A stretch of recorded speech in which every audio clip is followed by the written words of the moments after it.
In times of crisis, the Federal Emergency Management Agency FEMA activates measures to ensure public safety and stability. One of their crucial responsibilities in an emergency includes the potential confiscation of certain items to manage resources and maintain order. This precautionary action is necessary to prevent hoarding, ensure equitable distribution of essential goods, and support relief efforts. Understanding which items FEMA may take control of can help you prepare more effectively for such events. In this video, we outline 8 specific items that FEMA is likely to confiscate in the wake of an emergency scenario.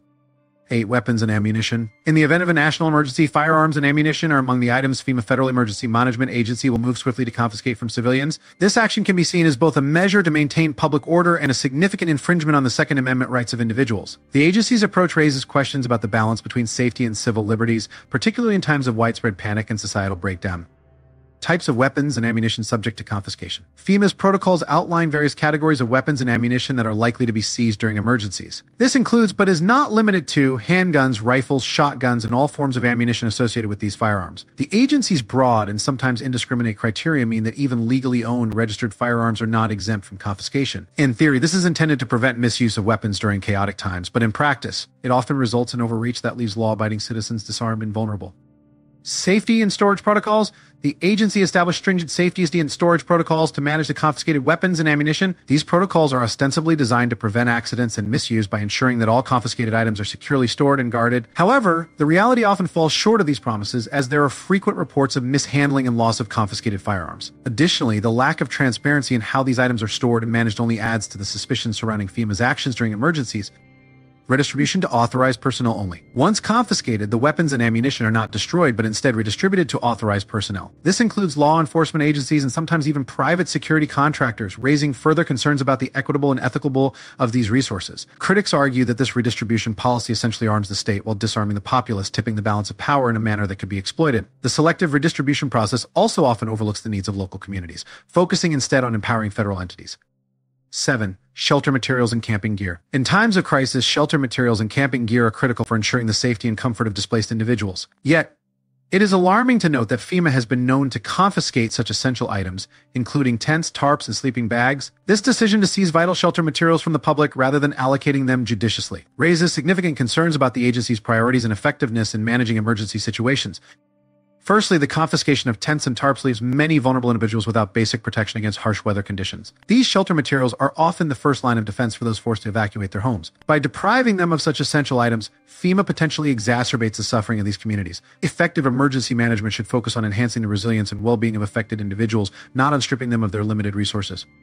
Moreover, sleeping bags, which provide much-needed warmth and comfort during challenging times, have also been confiscated. This not only reflects poor decision-making, but also a lack of empathy for the displaced population. Sleeping bags are lightweight, portable, and crucial for survival in cold environments, yet FEMA's policy of taking them away seems to be more about control than care. Such actions undermine public trust and may deter individuals from seeking assistance, fearing further deprivation. The redistribution of confiscated materials is another area fraught with inefficiencies. While FEMA claims that these items are reallocated to displaced and affected communities, there is little transparency regarding the process. Reports of mismanagement and delays are abundant, with many questioning whether the supplies ever reach those in dire need. This lack of accountability not only hampers relief efforts, but also paints FEMA in a distinctly negative light. Furthermore, the management of temporary shelters has faced criticism for its lackluster execution. Many shelters are overcrowded, poorly constructed, and inadequately supplied, leading to substandard living conditions for evacuees, instead of enhancing the existing shelters with the confiscated gear. FEMA's approach often results in logistical nightmares and heightened frustration among those already enduring significant hardships. This negligence highlights a profound disconnect between the agency's actions and the real-world needs of disaster-stricken communities. In an emergency, timely and efficient response can spell the difference between life and death. FEMA's strategy of confiscating essential shelter materials and camping gear not only delays immediate relief, but also puts additional strain on individuals who are already at their most vulnerable. The agency's actions suggest a misplaced emphasis on control and bureaucracy over genuine humanitarian aid. 6. Transportation vehicles. In the event of a significant emergency, FEMA has been authorized to target transportation vehicles ranging from personal cars to commercial trucks for confiscation. This move, albeit intended to ensure efficient resource distribution and mobility during crises, raises substantial concerns about the restriction of individual freedoms and autonomy. Among the types of vehicles likely to be seized are privately owned cars, buses, motorcycles, and trucks. The potential seizure extends to logistics and supply chain vehicles such as delivery vans and transport lorries, thereby impacting a broad spectrum of society. The expected use of these confiscated vehicles is primarily to facilitate the movement of essential goods, emergency personnel, and displaced individuals. However, the blanket an indiscriminate approach to vehicle seizure could lead to significant logistic complications. This authoritative control means that even individuals who rely on their vehicles for critical personal needs, including reaching safe locations, attending urgent medical appointments, or continuing essential work, could find themselves without transportation. The lack of clear guidelines on which vehicles are prioritized leaves room for arbitrary decisions by FEMA officials, further heightening public dissatisfaction. Moreover, the confiscation of private and commercial vehicles could gravely impact civilian mobility and daily livelihood. Families may find themselves stranded, unable to reunite or escape hazardous areas. Workers who rely on their vehicles for employment may face job loss, thus exacerbating economic strains already intensified by the emergency situation. The broad, sweeping authority given to FEMA could result in an authoritarian and resource-draining exercise that may not justify its intended benefits. Unfortunately, FEMA's track record has not always inspired confidence in its execution of power. Past occurrences have revealed shortcomings and inefficiencies within the agency, casting doubt on its ability to manage vehicle confiscation equitably and effectively. The decision to confiscate vehicles could fuel further resentment and panic among the populace, leading to a breakdown in trust between the public and a government body meant to serve their best interests. To put it bluntly, the policy of confiscating transportation vehicles appears more like a draconian measure rather than a well-thought-out strategy entrenched in practicality. It poses more problems than it resolves, potentially hampering civilian escape plans and economic stability at a time when they are most crucial. This heavy-handed approach undermines the very essence of liberty and poses ethical dilemmas about state intervention in personal assets, leaving the public to question FEMA's genuine intent and efficacy. 5. Communication devices. In any emergency, communication is a lifeline. Effective and timely communication can mean the difference between life and death, as it allows for the quick dissemination of information, coordination of response efforts, and allocation of resources. The role of communication in managing emergencies cannot be overstated and ensures that both the public and emergency responders are well informed and can act swiftly. In such critical times, the confiscation of communication devices by FEMA is not just controversial but potentially dangerous.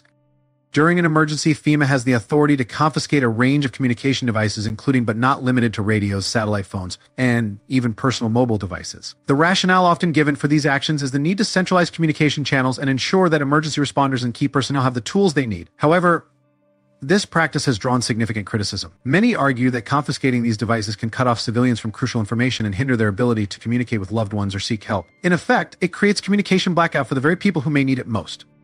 Moreover, the process of confiscation itself can be chaotic and unregulated. There have been numerous reports where citizens felt their rights were violated when their personal communication devices were forcibly taken without proper documentation or justification. This overreach not only erodes trust in FEMA, but also raises questions about the transparency and accountability of the agency. In times of crisis, the last thing a community needs is to feel burdened by an untrustworthy governing body that appears to prioritize control over the well-being of its people. Relocating these confiscated devices to emergency responders and key personnel is cited as a crucial step in bolstering disaster response efforts. While it is true that responders need reliable communication tools, the unilateral confiscation of devices from the public is a heavy-handed approach. This method of procurement suggests a lack of preparation and resourcefulness on FEMA's part. It begs the question of why the agency is not better equipped beforehand and relies on stripping citizens of their means to ensure their operational success. Critics argue that FEMA's actions reflect a deeper issue within the organization: poor planning and an overemphasis on authority. Rather than fostering a collaborative environment where the public and emergency responders can work together, FEMA's confiscation policies can create an adversarial dynamic. This approach undermines the potential for community resilience and collective response, which are essential components of effective disaster management.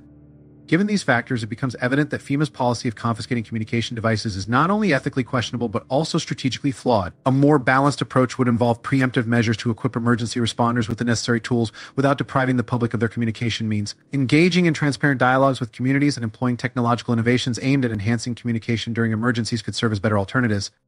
4. Fuel and energy sources. In the throes of a significant emergency, FEMA's power to seize fuel and energy sources is a critical, but often heavily criticized action when disaster strikes and the demand for energy skyrockets. FEMA's prerogative to confiscate fuel and energy supplies from citizens and businesses can leave communities in the lurch. The types of fuel and energy sources that can be seized range from gasoline and diesel to renewable energy installations such as solar panels and wind turbines. This indiscriminate confiscation aims to redirect resources towards emergency services and governmental operations, leaving the average citizen grappling with insufficient energy supplies to power their homes and vehicles. The usage and distribution plans for confiscated fuel often remain shrouded in secrecy, fostering distrust and resentment among the public. Officially, the rationale is to prioritize essential services and critical infrastructure, but the lack of transparency and accountability raises suspicions. There's a pervasive fear that these resources may not be efficiently reallocated or could be subject to bureaucratic mismanagement. Residents and local businesses, stripped of their energy reserves, face a cascading series of challenges. Without reliable access to fuel, transportation grinds to a halt, affecting supply chains and hampering relief efforts. Moreover, amid an emergency, FEMA's heavy-hand approach may stifle innovative alternatives to traditional energy sources. Forcing reliance on government-distributed fuel can quash individual and community efforts to transition to renewable energy solutions. Solar panels and small-scale wind turbines, which could offer a measure of self-sufficiency during a crisis, are often not spared from confiscation. This not only undermines personal resilience, but can also have long-term negative consequences on sustainable energy initiatives, which are crucial for reducing dependence on finite fossil fuels. Additionally, the implications of such confiscations are far-reaching. For businesses that depend on a steady supply of fuel and energy to operate, the sudden seizure can spell financial ruin. Grocery stores, healthcare facilities, and logistic companies are just a few examples where any disruption in energy supply could have devastating effects. Without electricity, preserving food becomes impossible, medical devices cease functioning, and critical deliveries get delayed, exacerbating the humanitarian crisis rather than alleviating it. Critics argue that FEMA's confiscation policy is a blunt instrument that fails to consider the nuanced needs of affected communities. Instead of fostering cooperation and resource sharing among citizens, it breeds an atmosphere of fear and hoarding. In many cases, people might hide their supplies to avoid confiscation, creating pockets of unutilized resources that could have been strategically employed for the collective good. Such outcomes not only undermine faith in governmental institutions, but also hinder the very relief efforts meant to stabilize and restore communities. 3. Medical supplies and medications. In times of emergency, FEMA's seizure of medical supplies and medications can have dire consequences for those most in need. When natural disasters or major crises strike, the demand for medical aid skyrockets, creating acute shortages. Here, the very agency designed to aid in disaster recovery finds itself stripping essential resources from communities left vulnerable. The confiscation of medical supplies, ranging from basic bandages and antiseptics to life-saving medications and specialized equipment, undermines community resilience efforts. By appropriating these supplies, FEMA leaves hospitals, clinics, and even individual households unequipped to meet the immediate medical needs of the population. During emergency scenarios, the chaotic environment makes it challenging to ensure the proper storage and usage of these life-saving supplies once they are confiscated. FEMA's protocols for handling and redistributing confiscated medical supplies are often criticized for their lack of efficiency and transparency. Perishable medications requiring stringent temperature controls can lose their efficacy if mishandled, leading to wastage of critical resources. Furthermore, the bureaucratic hurdles involved in reallocating these supplies delay their deployment to areas where they are most desperately needed. This inefficiency exacerbates the medical crisis, impacting the health and well-being of countless individuals who are already in a precarious situation.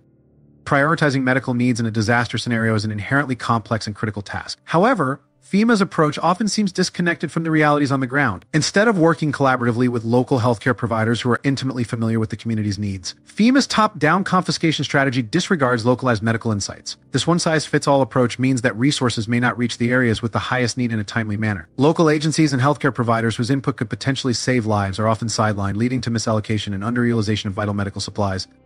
Moreover, the sight of FEMA agents confiscating medical supplies and medications can severely undermine public trust. In an emergency, public confidence is paramount for orderly and effective disaster management. When FEMA appears to overreach by taking control of essential health resources, it not only demoralizes the public, but also fosters resentment and resistance. This mistrust can escalate to civil unrest and further strain already stretched emergency response systems. The agency's reputation suffers as people perceive it not as a savior in times of crisis, but as an overbearing authority stripping them of their means to pull. 2. Water and water filtration systems. One of the most essential supplies FEMA may target during an emergency is water and water filtration systems. In a crisis, access to clean drinking water becomes a priority for survival. Yet, FEMA's policies could put individuals and families at risk by confiscating these critical resources. The importance of clean water in emergencies cannot be overstated. Contaminated water can lead to severe illness, dehydration, and even death. By seizing personal water supplies and filtration equipment, FEMA potentially exposes people to unnecessary danger. The types of water supplies and filtration systems targeted for confiscation could vary widely, but they generally encompass bottled water, stored rainwater, and personal water filtration devices like LifeStraw, Berkey systems, and portable water purifiers. For many preppers and conscientious families, significant time and resources have been invested in these provisions to ensure a reliable source of safe drinking water. FEMA's broad authority to confiscate these preparations under emergency powers not only undermines individual preparedness efforts, but also centralizes water control in governmental hands, which historically has shown mixed success in rapidly meeting needs. FEMA's approach to redistributing safe drinking water post-confiscation leaves numerous gaps and concerns. Redistribution efforts are often marred by logistical challenges, bureaucratic delays, and inequities. These inefficiencies mean that the centralized control FEMA aims to implement may fall short in timely and adequate water redistribution to those who need them. Moreover, in past emergencies, FEMA's record has not always been exemplary. Bottlenecks, delayed responses, and sometimes mismanagement have been stark reminders of the limitations within large bureaucratic systems. Communities could be left high and dry, quite literally, waiting for the promised distribution of safe drinking water. The psychological impact of having personal water supplies confiscated can also not be discounted. In the chaos of an emergency, the semblance of control personal preparedness provides is invaluable. Knowing that one has access to clean water can be a significant comfort, and losing that due to FEMA's overreach can lead to increased stress and anxiety for already vulnerable individuals. It raises the question of whether FEMA's policies indeed protect public welfare or rather hinder it under the guise of orchestrated crisis management. In essence, while FEMA's intentions may purport to ensure equitable water distribution among the masses during emergencies, their potential strategy of confiscation appears to do more harm than good. Families and individuals equipped with water and water filtration systems have already taken vital steps to fend for themselves in dire situations. Stripping them of these life-sustaining resources not only jeopardizes their immediate safety, but also shakes public confidence in FEMA's disaster management capabilities. Rather than fostering a collaborating spirit between the public and government bodies in times of crisis, such actions sow mistrust and fear. 1. Food supplies. In times of emergency, one of the first items FEMA will confiscate is food supplies, a move that often leaves citizens in dire straits. The types of food commonly confiscated include canned goods, dried grains, and perishable items such as fresh produce and meats. These items are targeted precisely because they are essential for survival, particularly during prolonged emergencies when access for regular food supplies is cut off. Households that have taken steps to stockpile food for their own safety and well-being may find their stores depleted by FEMA's overreaching authorities. The storage conditions for confiscated food are less than ideal. Once FEMA seizes food supplies, they are often stored in bulk facilities where the environment may not meet the stringent requirements for safe food storage. Inadequate temperature control, exposure to pests, and poor handling practices can rapidly degrade the quality of these essential supplies. Instead of being a resource that communities can rely on, the mishandling of confiscated food renders much of it inedible, contributing to waste and exacerbating the crisis for affected populations. Redistribution of confiscated food introduces another layer of inefficiency and inequity. While FEMA's stated objective is to distribute these resources to the most vulnerable populations, the reality is far more chaotic. Bureaucratic delays, lack of proper management, and logistical nightmares often mean that the food does not reach those who need it most in a timely manner. Moreover, the criteria for redistribution can be opaque, leaving many families without the assistance they desperately need. In an ironic twist, individuals and communities that have planned and prepared for emergencies often find themselves at a disadvantage due to FEMA's interventions. Rather than being rewarded for their foresight, they suffer because the agency's policies prioritize confiscation over collaboration and support. This approach undermines community resilience and erodes trust in a system that is supposed to protect and assist during crises. The consequences of FEMA's approach to food supplies during emergencies extend beyond immediate physical needs. The psychological stress inflicted on citizens who lose the security of their food reserves cannot be underestimated. Knowing that one's careful preparations can be swept away by bureaucratic fiat adds an additional layer of anxiety and helplessness in already turbulent times. Families are left wondering whether their government's actions truly serve their best interests. Understanding the items that FEMA may confiscate during an emergency is crucial for anyone looking to be adequately prepared. From water purification systems and food supplies to other vital resources, it's clear that individual preparedness can often be undermined by overarching federal strategies. While FEMA aims to ensure equitable distribution during crises, the execution of their policies can introduce a host of inefficiencies, mistrust, and psychological stress. In light of these concerns, it's essential to strike a balance between governmental intervention and personal preparedness to enhance overall community resilience. What are your thoughts on FEMA's potential for confiscation during emergencies? Do you believe it helps or hinders disaster preparedness? We'd love to hear your opinions, so please leave a comment below, like this video, and subscribe to our YouTube channel for more insights on emergency preparedness.